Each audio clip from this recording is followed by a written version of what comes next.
am back. I've been on a little bit of a hiatus for a while. And that just had to do with all the stuff going on. And I was trying to figure out, do I need to delve into all this political stuff, all this stuff that is going on, the Charlie Kirk assassination, the Iran stuff, the ICE stuff, just all this stuff that's going on. And then I thought, well, that stuff is very divisive. It's not like back in the day when we could talk about things and we could agree to disagree. It's become a thing that is ostracizing. Oh, you believe this? Well then, unfriend, block, whatever it is. I'm not talking to you anymore. I'm erasing you out of my life because you hold to this. So I decided I won't get into all of that stuff because my main goal here in this channel isn't to cause divisiveness. It's to open people's eyes to who God is. Now, do I know everything about God? No, I don't. Have I learned a lot about who he is in the last 2 years? Yes. And I figure there's a lot of people that are like me that had felt very far away from God. They were pretty much doing whatever they wanted in life and kind of kept God on the shelf as, hey, God, I know you're there, but I'm going to live my life and I'm going to do my things. And when I need you, I'm going to reach out to you.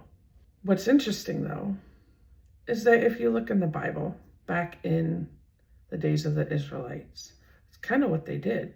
Actually, it's a lot like what they did. God, free us from these Egyptians that have us in slavery. So he did. And then they get freed. And almost immediately, they start complaining. We're trapped. We're trapped between the Egyptians coming and this huge sea. We should just go back to Egypt. What's going to happen? So God just did all these miracles to free you. And you're questioning. So then he has Moses part the sea. They go across. And then later, there's not enough food. So they start complaining. God, there's no food. Instead of saying, God, could you please help us out? We know you've helped us. We know that you have a plan. Could you please, let us know what to do? And he did. He provided food, water, all these times over and over and over that the Israelites had God kind of on a shelf. And then when they got desperate for whatever it was, food, water, safety, they took him down and were like, God, how come you're not taking care of us? We should go back to Egypt. We had food there. Forgetting all about all the other stuff that was going on. The fact that, the Egyptian pharaoh had their firstborns killed and they were whipped and beaten and had to do all this hard manual labor that ended up killing many of them. And they were slaves. So all they remembered really was that they had food. We do this. We do this all the time. I do this. God, you've showed me all these things, all these times.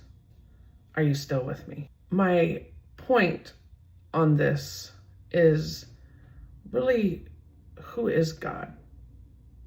Because a lot of people think that God is someone who sits up there in judgment of us, who just wants to punish us when we mess up. We blame all the bad things in our life on God, not realizing or not thinking about, perhaps, the fact that there's free will. God gave us free will. Yes, that means that there's awful things that can happen to us, but it's our free will to either try to deal with those things ourselves or to take them to God. A lot of times we treat God like a genie. God, I need you. Can you help me? My magic genie, my magic 8-ball. And when he doesn't come through like we think he should, then we feel like, well, see, God's distant. He's not there. He doesn't care about me. He doesn't love me. Yet, what we've not done is given ourselves over to God. Now, for some people, that might sound super boring. I don't want to be one of those people that's boring and holier than thou and all of that. It's kind of what I used to think for a long time. But, You do not have to be that kind of person. You can be the person who is in a relationship with God, who lives a very unboring life, who doesn't come off as holier than thou, who listens to the Spirit when he guides you to talk to people, to let them know about God. Because really, what is the most important decision we can make in our lives? That is where we're going to end up for eternity. Accepting the Lord as our Savior, or deciding we're just going to do good works, or there is no God, or whatever it is that you want to think. But we need to figure it out, because we don't know what's going to happen when. So we need to understand God. If you don't believe in God, I am extremely sorry for you, because there is a God, and you will find that out. And you don't want to wait till it's too late, because if you watch one of my former videos, it talks about heaven, hell, eternity, and what life for eternity is without God. It's everything that is not God. It is the opposite of God. And that is a terrible, terrible choice to make. But God gives us that choice. You don't have to choose God. You don't have to choose love, joy, peace, hope, comfort, fellowship, all of those things that God is. You can choose the opposite. He allows that. Of course, he wants us to choose him. But free will is pure love. And I kind of go into that in either that video or another one. So check those out if you want to. But where I'm trying to go with this is building a relationship with God is kind of like getting on a plane. You want to go somewhere. It's like looking for fulfillment, looking for what life is all about. And that's not just pulling God off a shelf once in a while. That's getting to know God. In my mind, an analogy is you got to get on the plane. If he's the pilot, you got to get on the plane. If you just know there's a plane there, yeah, I know I can get on the plane. I know it's there. I could go somewhere. I could have fulfillment. I could have a direction in life. I could follow him. But you got to get on the plane. And that's building a relationship with him. That's starting to know who he is. That's talking to him. And I mean, yes, there's some people who get down on their hands and knees and pray, and that's what they do. That's reverent. But God has shown me so many times that it is just talking to him. It is just opening up that avenue for conversation. It is, yes, getting into his word. It is learning about him. It is learning who he is. Because he's not just that judgmental God that sits up there. Does he have judgment? Yes. But is he love? Yes. In fact, it's interesting because the Bible in 1 John 4:2 talks about love. And it doesn't just say God loves. It says God is love. God is love. Like, that is the biggest attribute of God. Well, I don't see it. Look at all these things happening in the world. Look at my life. My life is a mess.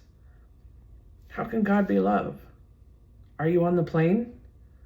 Or are you looking at the plane, wondering why nothing's happening? Maybe you need to get on the plane.